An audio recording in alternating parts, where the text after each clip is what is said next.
ഈ വർഷത്തെ ആദ്യത്തെ തണുപ്പ് വന്ന ദിവസത്തെ വീഡിയോ ആണ് ഇത് കാണുമ്പോൾ നിങ്ങളോർക്കും രാവിലെ എഴുന്നേറ്റ് പുറത്തോട്ട് വരികയാണെന്ന്. അല്ല, ഉച്ച കഴിഞ്ഞിട്ട് പുറത്തോട്ട് ഇറങ്ങിയതാണ് നിങ്ങൾ കാണുന്നത്.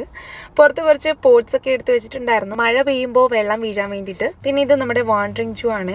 ഹാങ്ങിങ് ബോട്ടിൽ നല്ല രീതിയിൽ വളർന്നിപ്പോണ്ട്. എന്തായാലും പുറത്തിറങ്ങിയതല്ലേ, നമ്മുടെ കോഴിയും റാബിറ്റ്സിനെയൊക്കെ ഒന്ന് കാണാമെന്ന് വിചാരിച്ചു. അവർക്ക് കുറച്ച് ഫുഡൊക്കെ കൊടുത്തു. പിന്നെ അവിടെ കുറച്ച് റാസ്ബെറീസ് ഒക്കെ നിൽപ്പുണ്ടായിരുന്നു, അത് കുറച്ച് കിട്ടി. ഇനിയിപ്പോൾ അപ്പൂസും വരും. വന്നാലും പുറത്തിറങ്ങുന്നത് കുറവായിരിക്കും, കാരണം നല്ല തണുപ്പായിരുന്നു. അപ്പുറത്തെ വീട്ടിലെ ഏതോ പച്ചക്കറി ഞങ്ങളുടെ റാസ്ബെറിയിലോട്ടും വളർന്നു നിൽപ്പുണ്ട്. ആ കാണുന്നതാണ് ആ പച്ചക്കറി. ബീൻസിൻ്റെ എന്തോ വെറൈറ്റി ആണെന്ന് തോന്നുന്നു, ഡിഫറെൻ്റ് ആണ്. നമ്മൾ ഡാലിയ കണ്ടു, നല്ല വലിയൊരു പൂവായിരുന്നു. അത് മഴയത്ത് പൂടിഞ്ഞു വീണു.